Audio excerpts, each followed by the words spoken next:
Bienvenue chez Automobile de l'Est. Aujourd'hui, je vous présente la dernière arrivée, une Fiesta ST Performance MK7, donc le modèle à 182 chevaux avec un overboost, donc l'ancienne génération, une full black en plus, très sympa.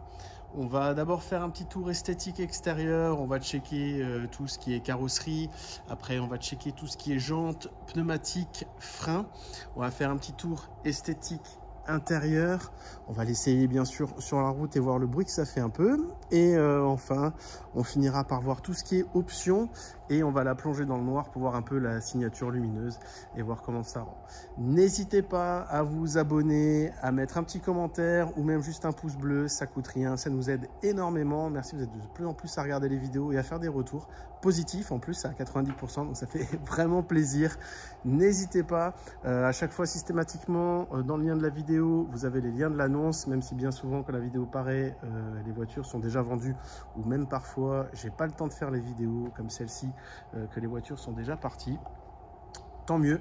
Donc n'hésitez pas à nous suivre. On a aussi bien sûr Instagram, Facebook, enfin tout ça. De toute façon, vous retrouvez tout dans les liens. Et je vous dis à tout de suite. Alors, on va commencer par tout ce qui est détail esthétique. On va d'abord checker la face avant, surtout que j'ai vu un ou deux petits défauts en off sur le pare-choc avant. Donc en plus, c'est une voiture noire. Tout ce qui est micro-rayures, impact, ça se voit énormément. Là, on voit la voiture vient d'arriver, hein, elle n'est pas lustrée, rien. Donc on voit pas mal de micro-rayures. Alors j'ai vu une petite trace, une petite griffe juste ici qui est hyper légère. Je me demande si je peux pas la sortir au lustrage. Ça ici c'était de la saleté. Voilà, là. Alors, je vais essayer de m'enlever parce qu'on voit plus moi que peut-être dans l'autre sens. Juste ici, on voit un petit impact. Un petit impact ici et alors j'ai vu un trait sur le pare-choc, voilà, juste ici. Ça c'est vraiment, je vais essayer de le mettre dans ce sens là, noir avec la lumière, les reflets, c'est génial, on voit rien. Et juste ici, voilà, là on le voit bien, ici ça a tapé. Alors si on le laisse comme ça, c'est absolument invisible, mais ça c'est vraiment typique, un choc parking. La voiture a été poussée, ou elle a poussé, hein, ça arrive aussi. Et du coup, le pare-choc a un petit peu travaillé. C'est assez discret, mais c'est là quand même. Alors, on peut remarquer que la voiture a des cales. Elle a les roues qui viennent vraiment à fleur. Perso, j'aime beaucoup. Ça lui fait une bouille de grenouille. Enfin, moi, j'adore même. Et voilà, tout le monde n'aime pas forcément. Alors, pour vous faire la diff, là, on a une 100% origine. On voit bien les roues qui rentrent à l'intérieur des ailes. Et la cale avant, cale arrière, sous stéroïde, les roues laine à fleurs d'aile avant et arrière. Donc c'est vraiment sympa, en plus avec les jantes noires, peinture noire. Très très sympa. Enfin bref, on continue. Niveau carrosserie, on va faire le profil. Je vois rien de ce côté en termes de coup de porte ou de coup tout simplement, ou même de coup de clé, ce genre de choses là d'impact.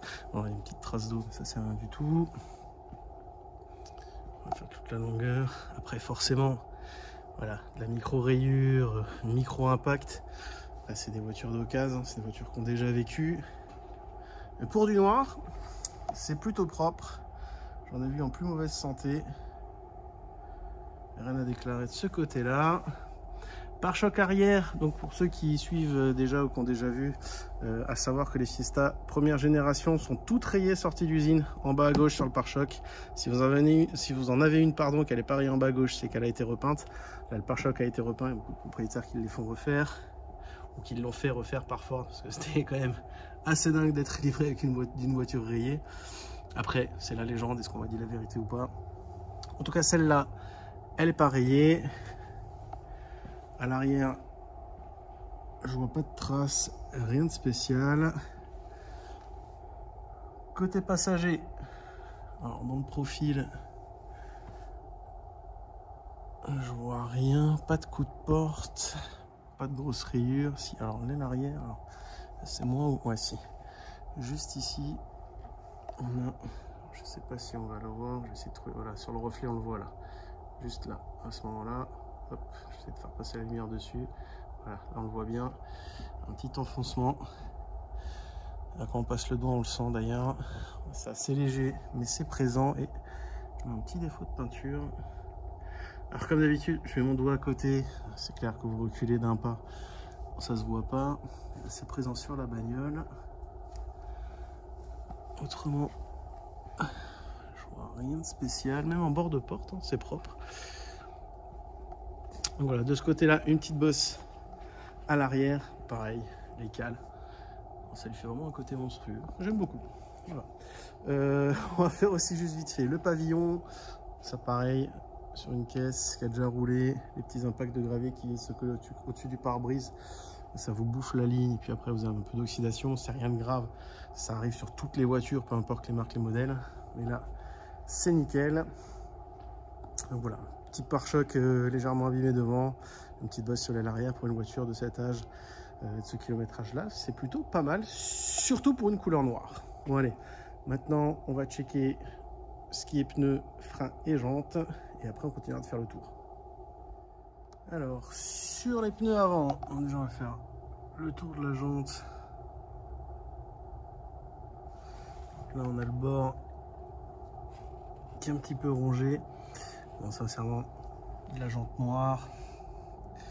Il n'y a pas mieux pour réparer, surtout que c'est des jantes simples à lui. Là, ici, un petit impact, vous mettez un petit coup de bombe, c'est complètement invisible et ça fait le boulot.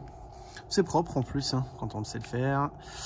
Là, on est en 205/47 sur des pneus Verdestein. Je ne connais absolument pas cette marque, je ne pourrais pas vous dire ce que ça vaut. C'est du pneu hiver M+S, donc Mud and Snow. Sur le pneu, on est sur du 8 mm. Donc à savoir que là, sur un pneu hiver comme ça, on est sur du 10 mm neuf. Donc on est à 20% d'usure. Ils sont quasi neufs. Bon, la jante est dégueulasse, hein. Elles n'ont pas été nettoyées. On le fera au moment de la livraison sur la préparation. Et sinon, niveau frein, au niveau des disques, on est sur du quasi neuf. Et sur les plaquettes, pareil, elles viennent d'être changées. À l'arrière, même pneumatique, même usure. Donc on va juste faire le tour de la jante. Donc, jante d'origine du Ford Fiesta ST perf, mais repeinte en noir. Donc celle-ci, pas de jeton, elle est nickel. Jante arrière côté conducteur, voilà, ça s'est garé à peu près d'un trottoir. Ça a déjà été repeint d'ailleurs. Je pense que c'était pas la première fois que ça touchait. Alors là pareil, hein, je mets la lumière dessus, ça se voit énormément. Si je coupe la lumière, ça se voit beaucoup moins. Après ça, c'est des choses qu'on sait qu'on peut refaire assez facilement. Il faut juste avoir le temps, chose qu'on n'a pas forcément dans l'auto. Donc là, la jante, elle est abîmée sur toute cette surface. Au niveau des freins, les disques sont quasi neufs, les plaquettes sont quasi neuves. Je sais pas si j'arrive à passer. Si, j'arrive à passer avec la caméra sur celle-ci. Voilà, bah, de toute façon, à l'avant, ils sont dans le même état au niveau des plaquettes. Et on va finir sur la jante avant.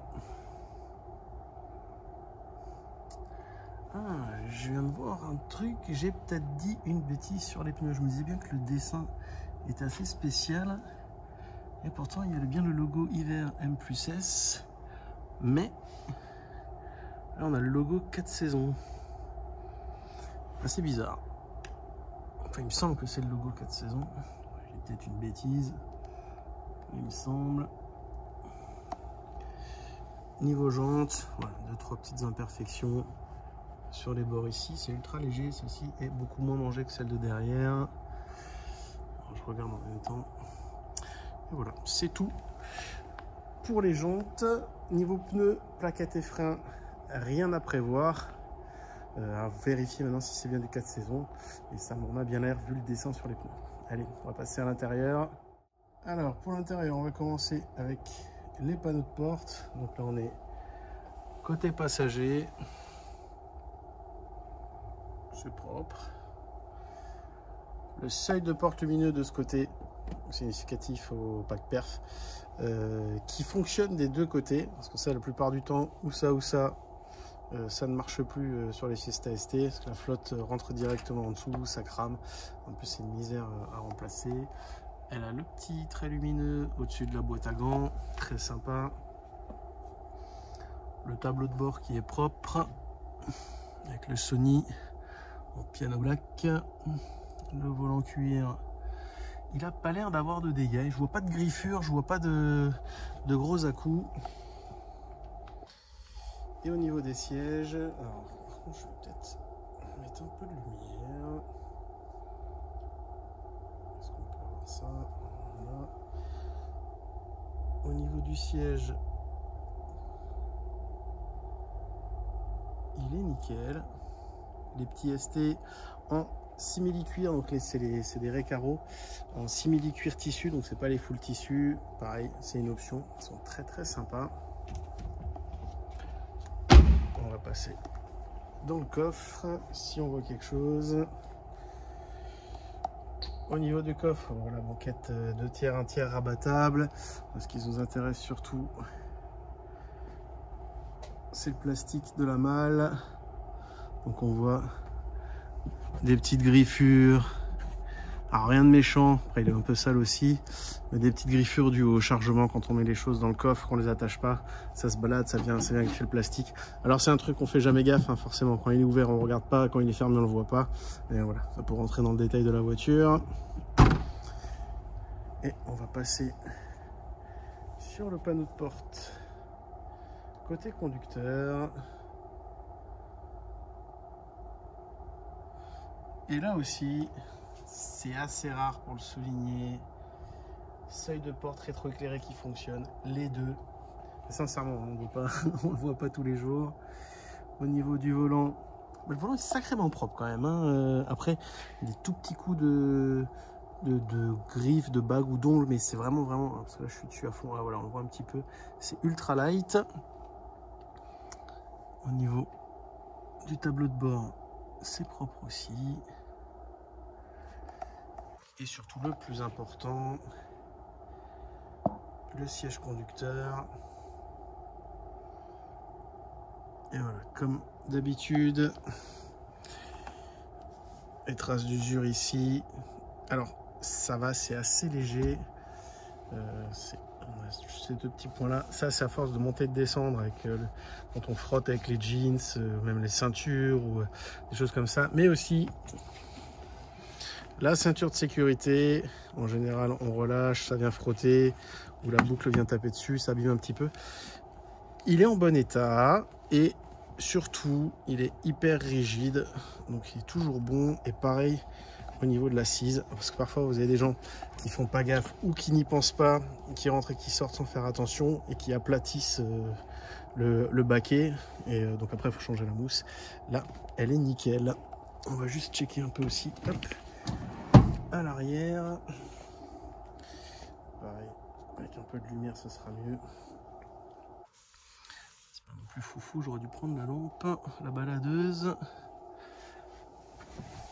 Au niveau de l'arrière, rien de spécial, je vois pas de traces de siège enfant. Les sièges sont propres, les appuis-têtes aussi, impeccable. Et hop.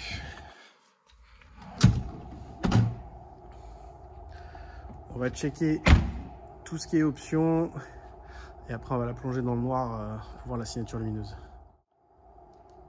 Alors, en termes d'options, au-delà que ce soit un pack perf, on a les rétroviseurs rabattables, électriques bien sûr, à réglage électrique. On a donc c'est un pack perf, les seuils de portrait rétro-éclairé, les raies carreaux simili-cuir. On a les feux auto. Donc elle a 60 362 km au moment même où je fais la vidéo. On va la démarrer. Elle va en révision chez Ford la semaine prochaine ou dans 2 semaines, si je dis pas de bêtises. Hop, on va descendre ça. Elle a le régulateur de vitesse, donc les commandes au volant, ça le nom toutes, les essuie-glaces auto, les feux auto, donc le Sony, donc meilleur sono, Puis bien sûr c'est un piano black, en plus ça va bien parce que la bagnole est noire, donc ça passe nickel. Celle-ci n'a pas le GPS, mais elle a le Bluetooth téléphone et le Bluetooth audio. Elle a la... Alors là super, on voit rien de rien. Je vais vraiment mettre la lumière aussi. Elle a la clim auto, elle a le pare-brise chauffant. Donc pas juste une soufflerie, hein, il y a des filaments dans le verre qui permettent de chauffer. 2 minutes, vous enlevez la glace que vous avez sans gratter, c'est vraiment le top. Elle a les sièges chauffants, bien sûr la petite touche mode sport ESC off pour la faire glisser de l'arrière, enfin il paraît. Sinon il me semble qu'elle est aussi l'aide au stationnement arrière, mais pas la caméra. Donc voilà, elle a les radars de recul, pas la caméra, savoir qu'on peut avoir les deux, ça dépend des voitures. Donc elle n'est pas full option, mais elle est plutôt pas mal équipée. Et du coup, maintenant, on va aller encore la plonger dans le noir et on va voir la signature lumineuse avant-arrière, les feux allumés et surtout aussi l'ambiance intérieure avec la lumière. Donc voilà, c'est tout pour cette Fiesta ST MK7 Pack Perf. N'hésitez pas à vous abonner, à mettre un petit pouce bleu ou un petit commentaire, ça fait toujours plaisir et à bientôt.